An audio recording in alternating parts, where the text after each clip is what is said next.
My name is Jane Taylor from UPMC Children's Hospital of Pittsburgh, and I want to welcome you today to the PEDS Assembly Town Hall Advocacy Options for Pediatricians. And this is one of the first town halls where we actually have 3 committees. We have our web committee, advocacy committee, and ATS health policy committee that are participating. So that is actually very exciting.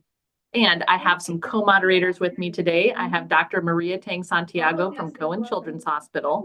I also have Dr. Amy Philbrun from the University of Michigan, Ann Arbor. I have Doctors Pooja Mishra and Aditi Zaveri from UPMC Children's Hospital of Pittsburgh, who are going to be monitoring the chat. So put all your questions in the chat, and at the end, we will ask the panelists to answer them.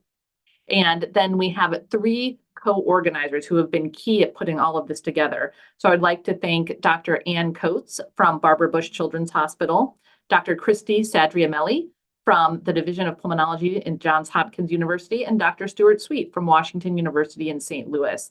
They have brought together a wonderful panel of experts who are going to talk about different advocacy issues.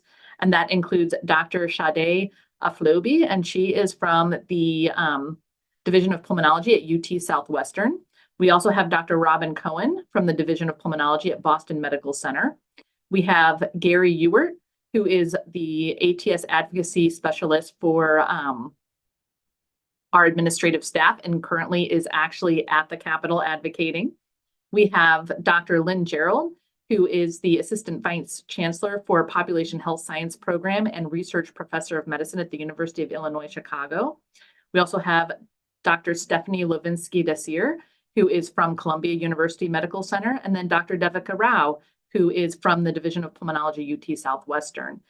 They are going to give us a quick PowerPoint presentation on some advocacy points that they would like to make, and then we're going to have a great discussion. So I'm very excited, and Dr. Coates and Dr. Sadriamelli, I will turn it over to you.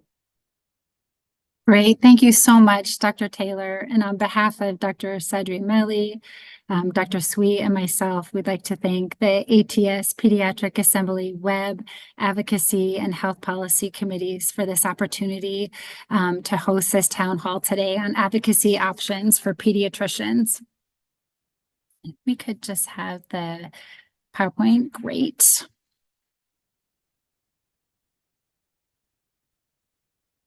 Wonderful.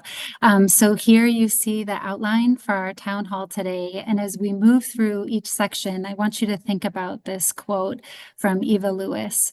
To be an activist is to speak. To be an advocate is to listen. Society can't move forward without both. Next slide, please. So let's get right into it. Webster defines advocacy as the act or process of supporting a cause or proposal. Pediatric pulmonologists have a central role to play in advocating for health equity. Pediatric pulmonologists are also uniquely poised to advocate for health policies that address some of the most pressing issues affecting children and adolescents today. After all, the air that children breathe, the housing where they live and sleep, the schools where they learn, and the neighborhoods where they grow and play are all inextricably linked to their respiratory health, whether or not the child has pre-existing respiratory disease. Next slide. So some of the examples of advocacy priorities that will be reviewed in this town hall include the effects of stock albuterol legislation, challenges with Flovin and SMART coverage, legislative advocacy, including the recent supplemental oxygen U.S. Senate bill, and agency-based advocacy, like with the EPA, engagement with the EPA committee that determined PM 2.5 standards, youth e-cigarette, and flavored tobacco product use.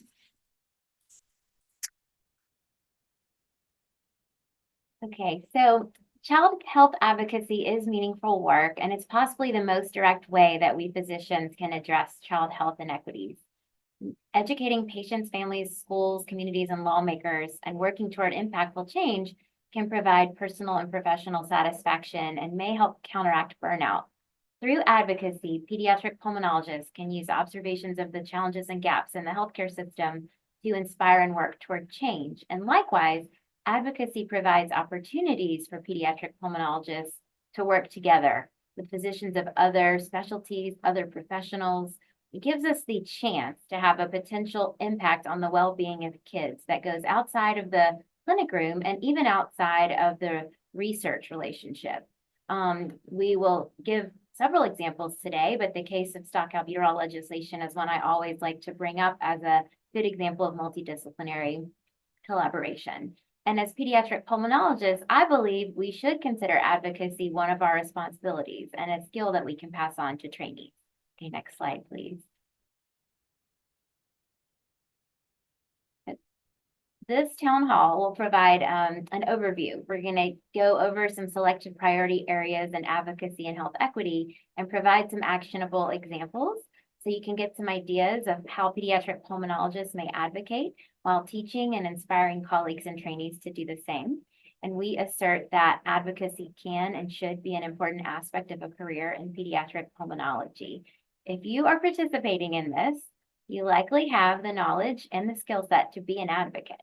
So we hope that this town hall, with its description of several priority areas and advocacy examples, inspires you to use your abilities, opportunities, and skills to combat inequity and improve child respiratory health in consequential ways. And I will also mention that we have recently published a review paper about advocacy and child health equity, and some of these points are summarized in our paper as well.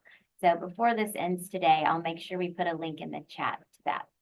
And with that, we welcome you, and we'd like to call up our first speaker.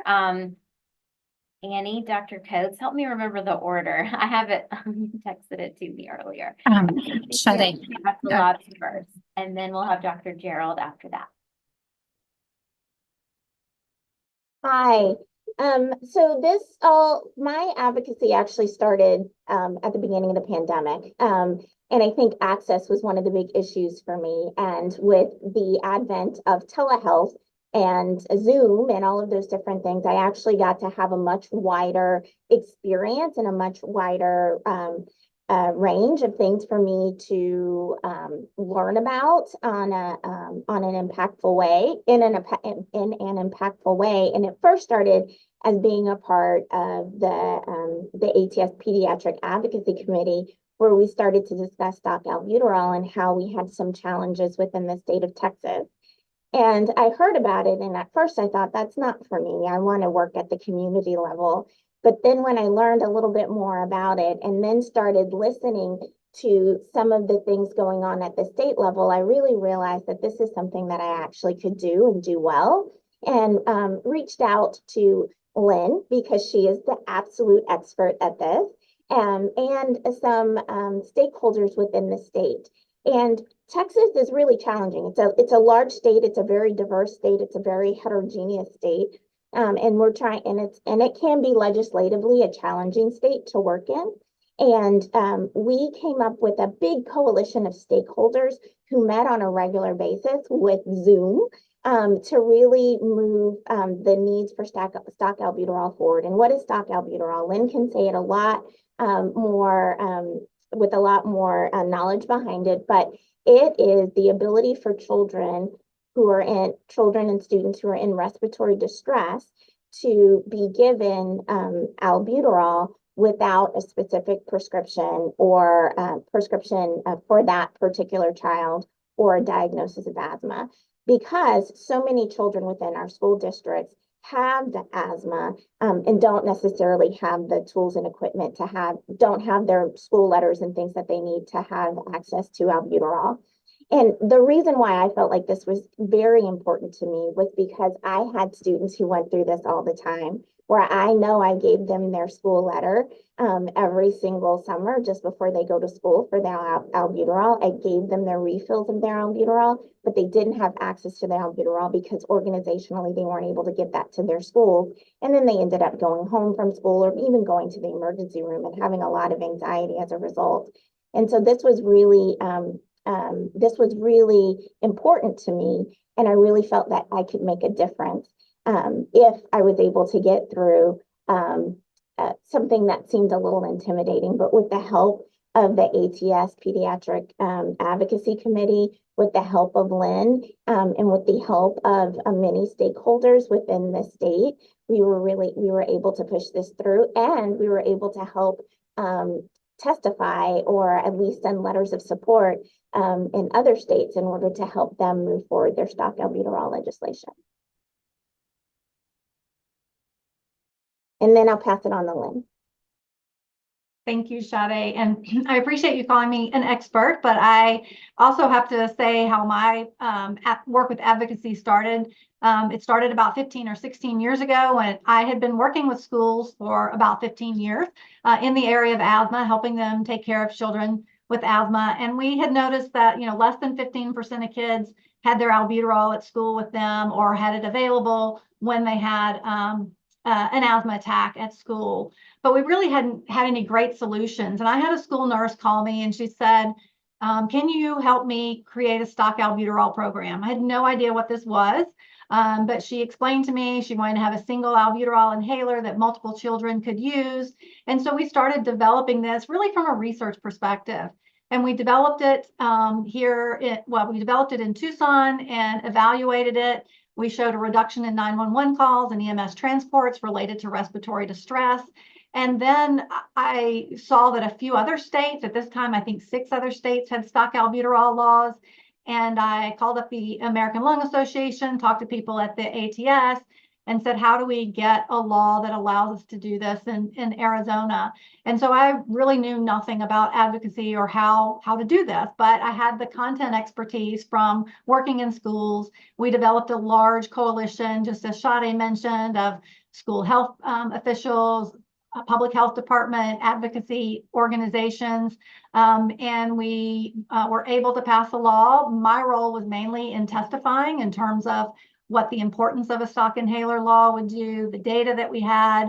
And then, of course, I'm not a clinician, I'm a PhD, so I had to have my pediatric pulmonary colleagues do a lot of the testifying about how important this medicine was to have on hand, not just for children with asthma, but any child that had respiratory distress, how safe the medication was, and how we could train individuals to do this. So this was really, we passed our law in Arizona in 2017. I think we were the 7th state in the nation to pass the law. And I really enjoyed this and felt like it was the most impactful thing I'd done with my career. I'd been doing research for 25 years, and this was by far the most impactful thing I've done. I was actually the president of a band boosters at the high school with the largest band in the state of Arizona. We had 300 kids and 30 of them had asthma. I was able to use the stock inhaler at each and every practice, each and every performance. Even though many of these kids had an inhaler with them, when they had an asthma attack, it might be 2 miles away on the bus. We had 300 backpacks that looked alike. So we were able to use the stock inhaler over and over. And so I started to get involved with the ATS Pediatric Asthma Health Policy Committee and helping other states. Right now, we have 18 states in the US that have stock albuterol laws. My goal before I retire is that all of the states have stock albuterol laws. So one of the things that I am really passionate about is finding pediatric pulmonologists in states that don't have laws. There are plenty of those left, where you could actually work with one of the advocacy organizations to pass a law. If your state already has a law, we know that implementation is not happening in a lot of states, and that's something that takes a lot of advocacy that could be worked on. If your state is already implementing, there are 2 states in the country right now, Illinois and Missouri, that have gotten funding from their state legislature to do stock inhaler for all schools in the country, and that's another thing for which we can do advocacy. So this is something that I'm highly passionate about. As Sade said, I'm really excited to work with other states. I have lots of materials to share. I'm happy to walk you through the process. But what we're seeing now is reduction in 911 calls, EMS transports for respiratory distress. 84% of kids that use a stock albuterol inhaler go back to class instead of having to go home or to the hospital. And so there's a lot of work to be done, and it's something that's perfect for a pediatric pulmonologist to advocate for. So I'd be happy to help anyone that's interested. I'm not sure who's next, but I'll turn it back to Christy or Ann. Thank you so much, Lynn. That was fantastic. Dr. Cohen's next. Hi, I'm Robin Cohen. I'm at Boston University and Boston Medical Center. And I'm just going to talk a little bit about the work that I've been doing, a lot of it with Christy about the Flovent issue. So I sort of accidentally stumbled into advocacy on this issue because I'd learned that Flovent was going to be discontinued in the fall. I stumbled into it through social media. Actually, I wrote this very long thread on Twitter about the fact that Flovent was going to be discontinued and how patients, families, physicians, practices, and health systems needed to prepare for this major disruption in the system. And that thread got a lot of engagement. And eventually a CNN reporter actually reached out to me wanting to talk to me a little bit more about that. And so I reached out to my communications office at my institution to get a little coaching about how to have an effective interview.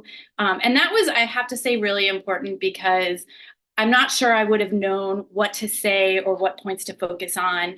And they really coached me to focus on what I could tell them through the lens of a physician who is seeing patients every single day, who rely on Flovent and who works with pediatricians who rely on Flovent, and every pediatrician knows Flovent and just how disruptive this was going to be, versus trying to hypothesize the reason that Glaxo maybe, discontinued it, or trying to hypothesize about things that I don't have expertise on, but really to focus on the things that I do have expertise on. And to my surprise, that information was actually felt to be valuable. And so the reporter actually wrote a lovely article and really stated everything to her as I said it, which was rewarding. And through that article, actually opportunities to engage with health staffers at the Senate sort of arose, because in early January, I'm not sure how many people know this, in early January, Senator Sanders and the U.S. Senate Committee on Health, Education, Labor, and Pensions opened an investigation into inhaler pricing practices and patent practices. And the health staffers of the senators on this investigation committee really wanted the input from Christy and I about how this was going to impact patients and families and practices. And this also provided really useful on-the-ground information. And so at no point did I have to comment on anything that was outside of my wheelhouse, but just the stuff that we know about from our day-to-day experience has been really valuable. And Christy and I also decided that we were going to write an op-ed about this issue, which we think may be ready to be in print in the coming week or so, which is exciting. And sort of every time a new development in this issue has come up, how it affects kids has remained my focus and has remained Christy's focus. And so, for example, when all of these pharmaceutical companies announced that they were going to be capping the out-of-pocket costs for their inhaler portfolios, what we noticed pretty quickly is that not a single inhaled steroid MDI was on the list of any of these inhalers. And so I quickly reached out to the staffers who I'd been talking to for all of these senators to say, congratulations on this tremendous victory that you have secured for the US public, but you have to know that kids are being left behind, and that that there's no inhaled steroid that's available for children right now because Asmonex isn't made by any of the companies that have pledged to cap their products. GlaxoSmithKline's list doesn't include fluticasone, and nobody covers Alvesco, so kids still don't have anything to use. And to my shock and surprise, they wrote me back right away and said, "Oh, this is really important. Let's talk about this." And so I've sort of tried to keep the focus on kids the whole time. I've garnered the support of, we have a regular meeting of the pediatric pulmonary community in New England. And I wrote a letter to Senator Warren, and the whole New England Pediatric Pulmonary Consortium signed it, which got her attention. And so I think, we have a voice. It's a valuable voice. A lot of us, know each other very well. It's really easy to get a bunch of signatures from this community, and our voice carries weight. And so staying in our lane is not that hard, and it seems to have value. So I think that's all I have to say. I don't know, Christy, if you want to add anything. That was great. It's up to you, Robin, if you want to share, but I thought another example, and you've done this before with smart therapy too, so you can speak generally, but you have actually approached payers, whether that be Medicaid or else, to say like, here's why you should change what Yeah. you're covering. So if you want to speak to that too, that would be awesome. Yeah, so so the first one was actually these two examples were pretty easy. So back when smart therapy was first introduced in the NIH guideline update, I have a population health role in a Medicaid ACO for the Commonwealth of Massachusetts. And so I'm like 1 or 2 degrees of separation away from the people who decide the formulary for Massachusetts Medicaid. And so when this came out, I simply provided the NIH guidelines and the GINA guidelines to the liaison to the formulary, decider people for Mass Health, and said, this is the guideline preferred approach. And in order to be able to prescribe smart therapy, our patients need to have 2 ICS formoterol inhalers per month. And I just provided the evidence, and this is a miracle situation, but like pretty quickly they agreed to cover it. And then a year later, Mass Health went on a 90-day supply preferred formulary. And so they were willing to do the right thing once I simply provided them with the evidence. But another recent victory that we had in light of the Asmonex shortage, Mass Health has been covering fluticasone for kids under the age of 4 and has been covering Asmonex since the Flovent discontinuation was announced. But as everyone knows, Asmonex has not been available. And so we have been requesting a prior auth for every single patient that has Medicaid, which has just become like, it's impossible to do that for every single patient. And so again, I just rallied I wrote a letter explaining why this is a problem, why this is such a challenge, and how this is also costing practices as well as the Mass Health staff, the pharmacy staff, to do the approvals for all of these prior auth requests, how this is costing time and money that we do not have, and to please consider covering the fluticasone HFA without a prior auth for kids under the age of 12. And then I, instead of trying to get like a broad number of thousands of signatures, I decided to go with like 10 signatures of high profile child health champions in the Commonwealth of Massachusetts. And that also worked. We submitted that letter like a week ago Thursday, and I got a call from the chief pharmacy officer of Mass Health on Monday saying they got our letter and they were going to do it. So I would say, like, leverage the communications office people in your institutions, because I think they have some valuable lessons to learn. Christy gave me some really helpful tips because she has been trained to be a communications expert from the ALA. And then my hospital also has a government affairs office, and they often have connections with staffers in different government offices. And so this has been like a rapid education into an area that I didn't really know much about in the past. And it's been really fun and exciting and rewarding. So thanks.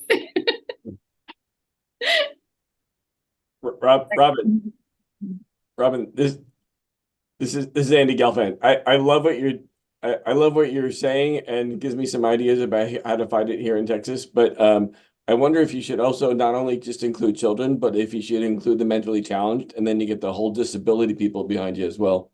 So I totally agree with you. And actually, the op-ed that Christy and I wrote includes children of all ages and abilities for sure. And so I looked at the list of who the senators are on the HELP committee, because the HELP committee is the one sponsoring the investigation. Not all of the senators on the HELP committee are doing the investigation into inhaler prices, but for example, Maggie Hassan from New Hampshire is on the HELP committee. She's a Democrat on the HELP committee, and she has a whole thing on her webpage about how she's on the subcommittee for children and families, and she herself has, I believe, an adult age child with significant physical disabilities. And so I sent the letter about there's not an HFA that can be used with a mask and a spacer available for children right now. And this is, yes, it's great that all these inhaler companies are capping the prices, but this does not help people who need to use an MDI with a spacer. And her staffer got back to me in less than 12 hours about setting up a meeting to talk about it. And she said that Senator Hassan was looking for an issue to get involved with related to inhalers. And so this gave her the issue. And so she thanked me for sending her this letter. And I was just exceedingly grateful that somebody responded to an email that I sent. So you're absolutely right, Andy. The all ages and abilities is very important. Thank you for that comment. Thank you. And Robin, thank you so much for your hard work on this area. You're really making an impact. I am now going to introduce Gary Ewart. And if she's able to join after Gary, we'll have Stephanie Levinsky to see her. But if she can't join, that's okay too. Gary has lots of good stuff to share. So I'll give the floor to Gary. Thank you, Dr. Sadriameli. And before I get going, Dr. Cohen, can you please send me that letter? Because it sounds like you have the secret sauce to get things moving, and I would love to have a copy of that. Yeah, I have a couple of letters, and so I'll send them. Send me what you got. And anybody, by the way, whose own state senator is on the help committee, I'm happy to share my letters with you also, because there's you can sort of tweak it to your own state, but there are senators from across the country are on the help committee, so the more we rally, the better. And going back to the opening slides, defining a activist as someone who talks and an advocate who's someone who's listening, I would like, in a perfect world, I wish this could be a listening session for me to hear what you, the pediatric pulmonologists, are really most concerned about. I've been in discussion with Dr. Sadriameli and Dr. Sweet and others about the fluticasone situation. And I have to admit, not being a clinician, I'm playing sort of catch up on all the different players and the Medicaid and the benefit managers and private insurance. But I think we are nearing, I don't want to say solution, I want to say progress. But that is one of the many issues that the ATS is working on. And I work in the ATS Washington office. I'm one of a staff of 3, and our job is literally to work for you. Whether we're working for you in your capacity as clinicians on coverage for drugs like fluticasone or smart therapy, or whether we're working for you as researchers and advocating for funding at NIH, or public health at CDC, or clean air at EPA, our job is to work for you. And I really appreciate that many of the people on this call are folks that I've had the opportunity to work closely with on a number of issues.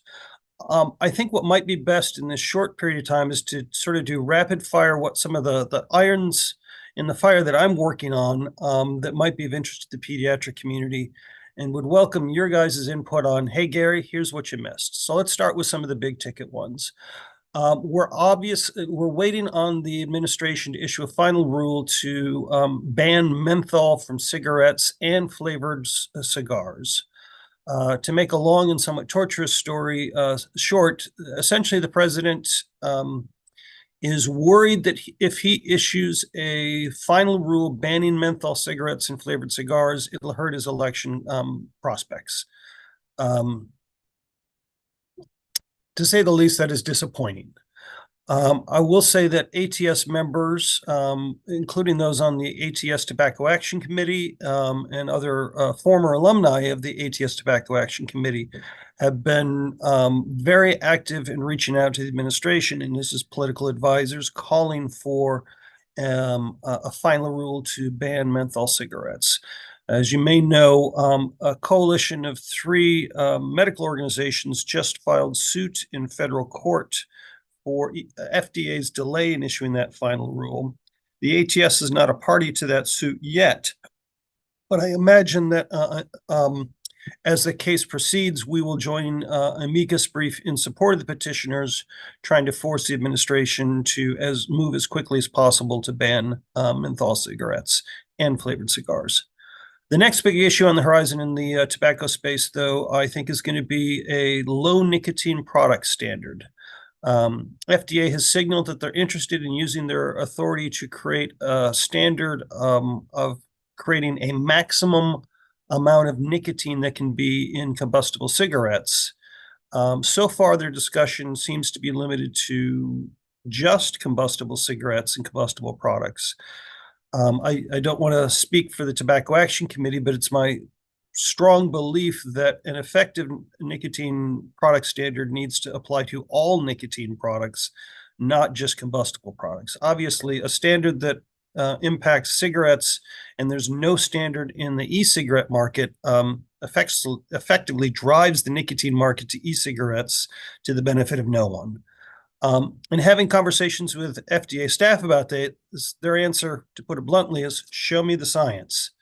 So for those of you who are researchers in tobacco control space or nicotine space, we are eager for any scientific information on the adverse health effects of e-cigarettes, and particularly how nicotine content plays a role in the adverse health impacts of e-cigarette use. A lot more that could be said about that, but let me move on to the next issue. And that is the swirl in the market of meter dose inhalers. That's a somewhat euphemistic term, but there's a lot going on there. So it's an election year, and members of Congress and the administration are trying to show their worth of the public's vote. And one of the issues that captures people's attention is drug pricing.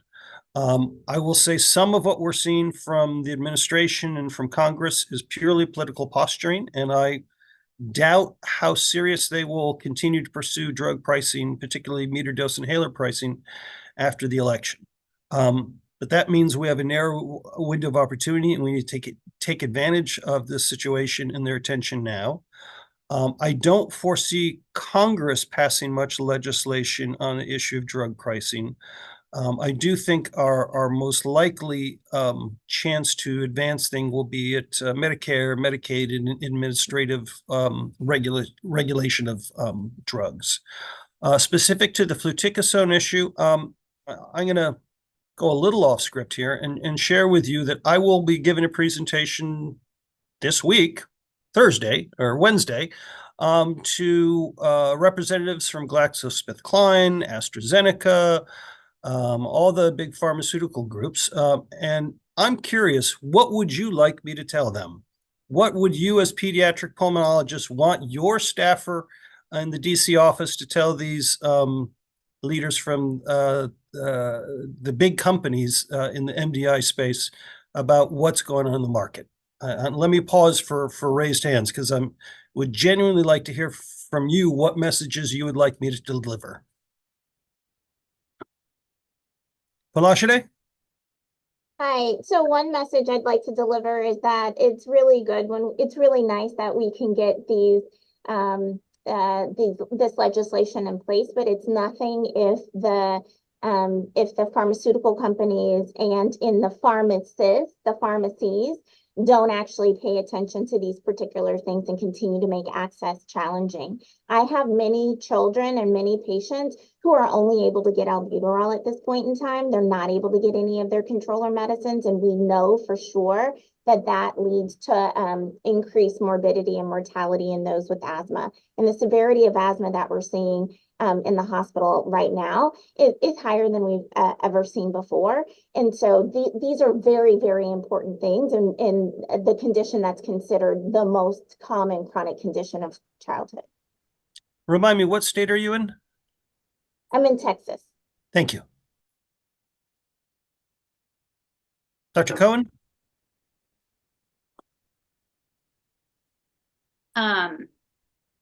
So obviously specifically to GlaxoSmithKline is the request to simply lower the price of this one product, and they're going to tell you that it's not up to them because they're not the ones selling it now, that they're distributing it through Prasco, and it's up to Prasco to determine the price. But the price that they are selling this drug at has made it is going to cost my state Medicaid plan, for example, millions of dollars to be able to cover this for kids in Massachusetts until the Asthmanex shortage is up. But also the pharmacy benefit managers are not willing to buy it because it's too expensive, and it's 80% more than their covered alternatives like Pulmicort and Qvar. So I mean, I don't know how you petition Glaxo to like see their better angels and lower the price of this one product, which is the one product that, children and individuals who need to use a mask and a spacer can use. But that would be my one, like, show that you're a good guy request. Dr. Sweet. So I guess I would take a little different tack with the company and ask them if their public relations and lawyers are on the phone with you, because they need to think about how to deal with a scenario where a child dies from an asthma exacerbation and has not been able to get their controller because of all the different pieces of this that ultimately was started by Glaxo's decision to stop making brand name Flovent. It's a stretch for them to be blamed for it, but people are going to do it if it happens. Dr. Gelfand. Yeah, I'd like to ask, well, one, why can't the other companies that make viable products keep up with the demand? Two, but the other question is, for years, I want to know why the United States is funding the world's Flovent, right? I know for a fact, I've been doing this for a long time, and for years, when patients who didn't have insurance in this country, but they had friends or relatives like in Spain or other European countries, they would get their fluticasone shipped and it'll cost them $18, whereas here in somewhere between $10 and $20, and here it costs them $200 to $250 to buy it. So why is the price gap so different here as opposed to the rest of the world? And maybe it's the socialized medicine. I don't know what it is, but why are we funding the rest of the world? So I can't promise I'll cover all that, but I think I can promise that I will share our pediatric pulmonary community is concerned about the situation, that it's having a direct impact on clinical care for the kids that you care for, and that the market is not working to the benefit of the patients you see, and something needs to change. This is a public discussion, so I don't know that I can take them too much to task in a very public way, but I won't pretend it's not existing either. I'll tell them the pediatric pulmonologists are mad, and it's hard to get pediatric pulmonologists mad. It's not just pediatric pulmonologists. It's every pediatrician in the country is mad. Yeah. The other thing, Gary, I think you can probably say is that every pediatric pulmonologist and pediatrician probably has at least one and probably more than one story of a child who has been admitted to the hospital or the intensive care unit or both because they didn't have access to their inhalers. And we'd be happy to bring those people to talk to them directly. So I will say this is a priority issue for me and for the ATS Washington office. One of the challenges I have right now is I'm working on anecdotes. It would be, and we need to go from anecdotes to solid information. I know that some state Medicaid programs have expanded their coverage list to include generic fluticasone. I also know through word of mouth that other states haven't. I don't have a clear understanding of which states have adjusted their formularies and which haven't. That information would be helpful. What would I do with that information? One of the things I expect the ATS will do in the near future is have a meeting with the Medicaid directors. There's a professional association of Medicaid directors headquartered in Washington, D.C. is to request a meeting for them and share whatever information we have, saying, here are your states that have got it right, here are the states that have got it wrong. There's a similar medical professionalization for benefit managers where we can reach out and say, here are the plans that are doing it right and are allowing our kids to get the treatment they need, and here are the ones that are putting up significant barriers to the detriment of patient health, administrative efficiency, yada, yada. That sort of information would be very helpful. But Gary, the problem with that is it's only part of the story. And the other part of the story is even if the state Medicaids have done what's right, the medication is not available. Both Asthmanex and fluticasone generic have been in short supply. And also state Medicaids, although they address a significant percentage of the population, they don't address the entire population. And the third party payers are slower to get behind this than Medicaid is. Yeah.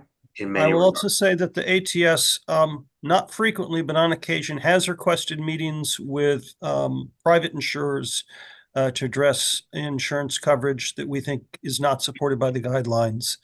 And that's something that I think at minimum, again, with concrete information, that we could petition large private insurance companies to change their formularies to ensure that fluticasone or an appropriate alternative is covered in their plan.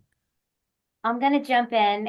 Gary, we could have you talk all day. I could listen to you all day. I'm not even gonna get you to talk about the SOAR work, but just know that Gary's also very involved, and some other people on this call, in some other types of advocacy related to DME coverage, oxygen coverage. There's so much stuff. I think what we should plan to do is let Stephanie talk about her work with EPA, which is very closely linked with a lot of the other things Gary could have commented on, just what it was like and whatever Stephanie wants to share. Then we'll have Davica go, and I'll propose we start our end part at 3:50, since we did a little discussion already, and then our panel discussion will be the last 10 minutes. And I'll go to Stephanie now. Thank you. Thanks so much, Christy. And thank you, Gary. I feel like a lot of my involvement with the EPA, probably behind the scenes, comes from your own sponsorship and advocacy. So it's nice to be able to follow you in this discussion. I'll just briefly, since I know we're short on time, just share a little bit about the work that I've been involved in. I was invited to participate in the 2021 EPA, Environmental Protection Agency's Clean Air Scientific Advisory Panel on particulate matter. And I had no idea what this was before engaging on this committee, but the reason I really wanted to share with you today is because I feel like it's important for you all to understand what it's like to be able to advocate at this level. So as you know, EPA sets standards for air quality levels, the National Air Quality Standards, and every several years, depending on who is leading our administration, there may be a call to sort of revise and revisit the National Air Quality Standards. And under the recent administration, EPA Administrator Michael Regan convened a new committee to reevaluate the evidence on particulate matter, fine particulate matter, and coarse particulate matter. And so the way it works is basically all of the, I love how you said, Gary, show me the science, because basically that's what it comes down to, is the EPA reviews all of the science, all of the papers, scientific papers that have come out on a specific topic, in this particular instance on PM particulate matter, and they synthesize that the evidence, and then convene a panel of experts to weigh in on what the evidence shows, and also to help them make a recommendation. And so on a panel of 22 scientific experts, only 3 of us were actually clinicians, only 1 of us was a pediatrician. And so this is the opportunity for people who are actually in the field doing the research and taking care of the patients to weigh in on what would be a recommendation for these standards. And so this panel was convened back in 2021, but I am proud to announce that just in February, the EPA announced that it was planning on lowering the standard of PM 2.5 from 12 down to 9 micrograms per cubic meter. And so I think that's just sort of like a brief kind of overview of what it's like to be engaged in that kind of work. A lot of it is in, reviewing the evidence and providing some clinical and contextual insight into why it's important. Another piece of that I think is very important for people in this audience to know is that many people are invited to testify and to weigh in, again, maybe not necessarily serving on the panel, but being able to voice concerns about how air quality impacts the lives of themselves and their patients.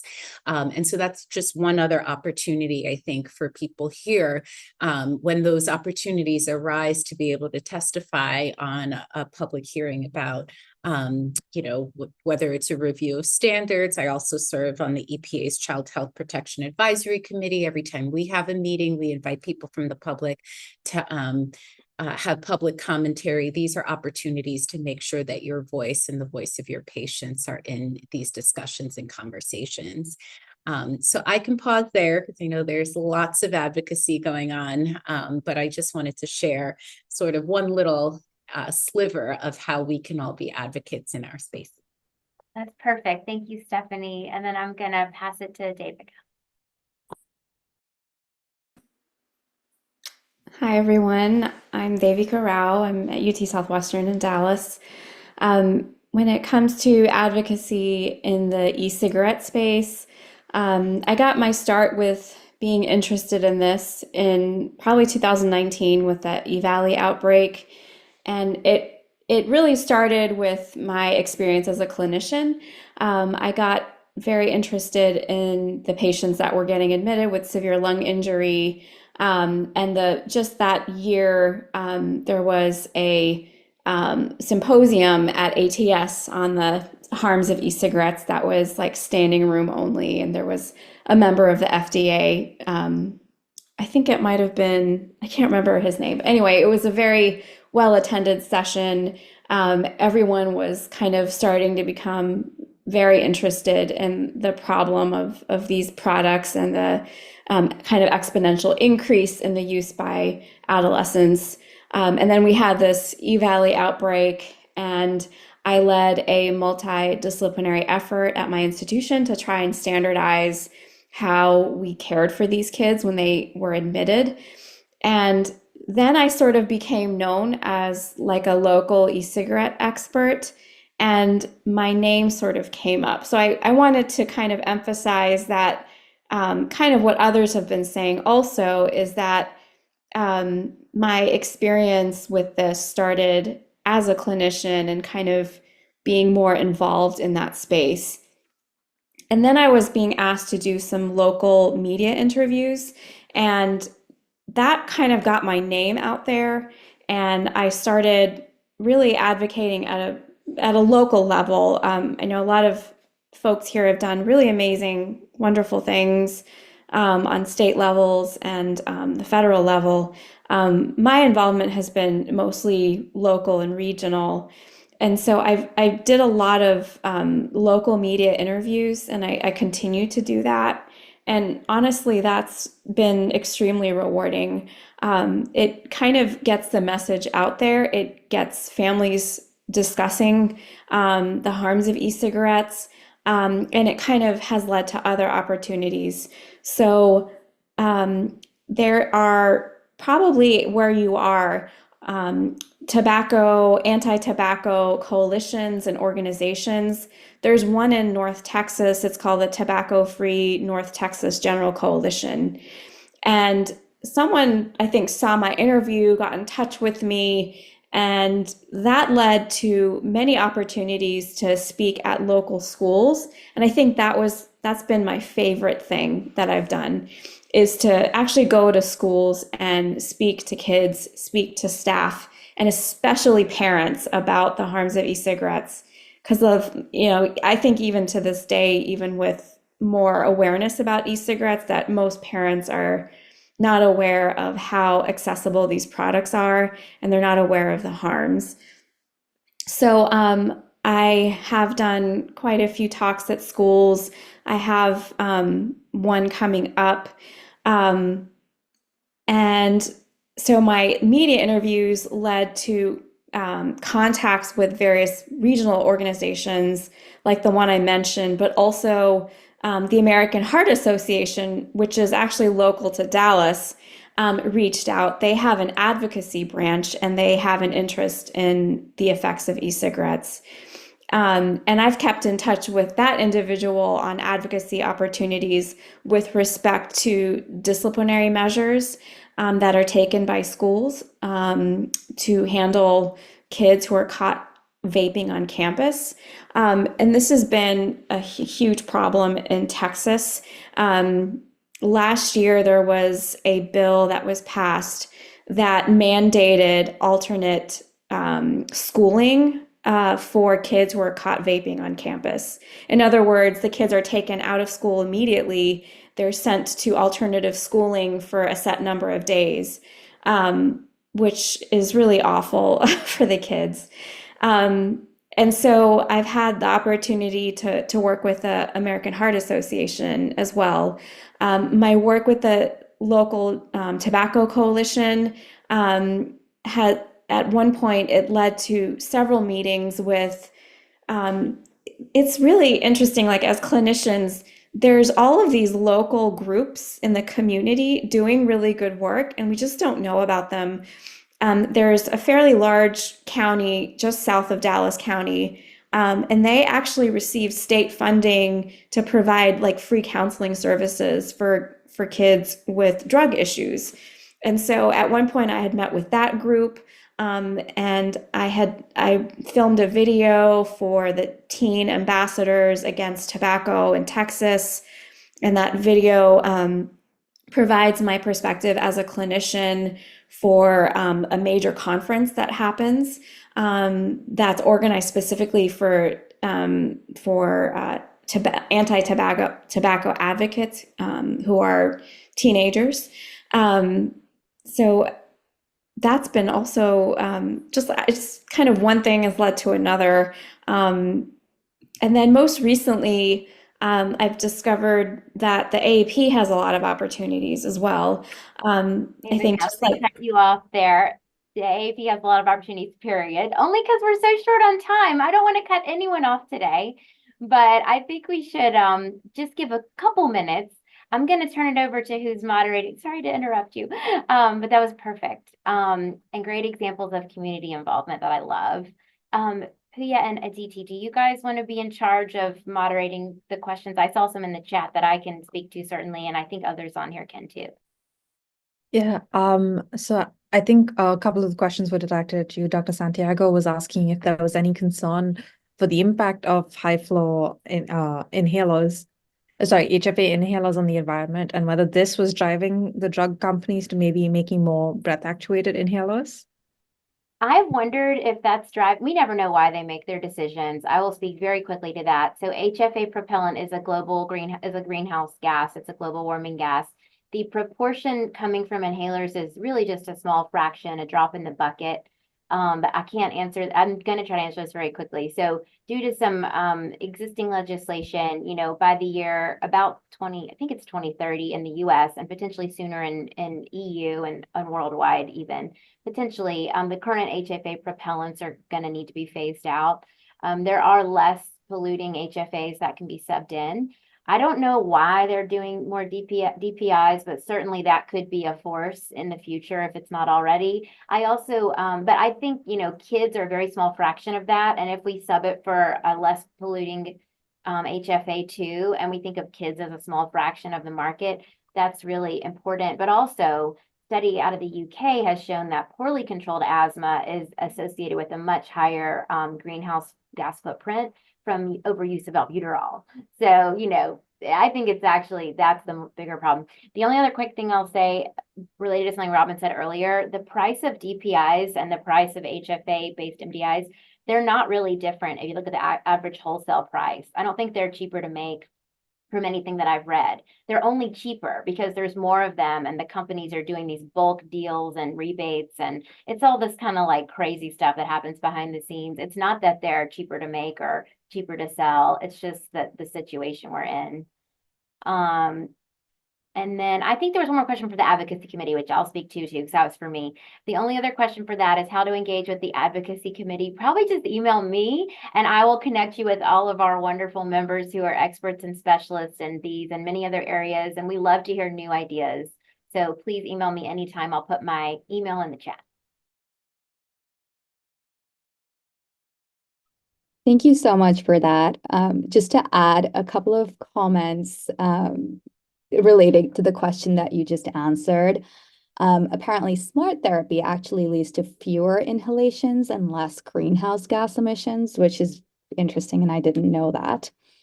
But thank you so much for also answering the question related to starting a project or connecting to advocacy groups.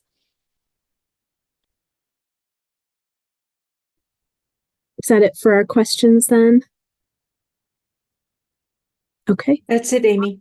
Great. Well, thank you guys so much. This was awesome, very inspiring. Thank you so much, especially to Dr. Coates, Sadramelli, and Sweet for organizing such an amazing panel of people doing incredible work. Again, hopefully this leads to more people getting involved and more ideas coming about. So thank you again. And for if you know people who were interested but couldn't make today's meeting, the recording should be up within a week on the PEDS Assembly webpage under the Journal Club link. Thank you again, everyone. Thanks. Thank you. Reach out to Gary, reach out to Christy, reach out to any of us. And thank you for all the phenomenal work you're doing.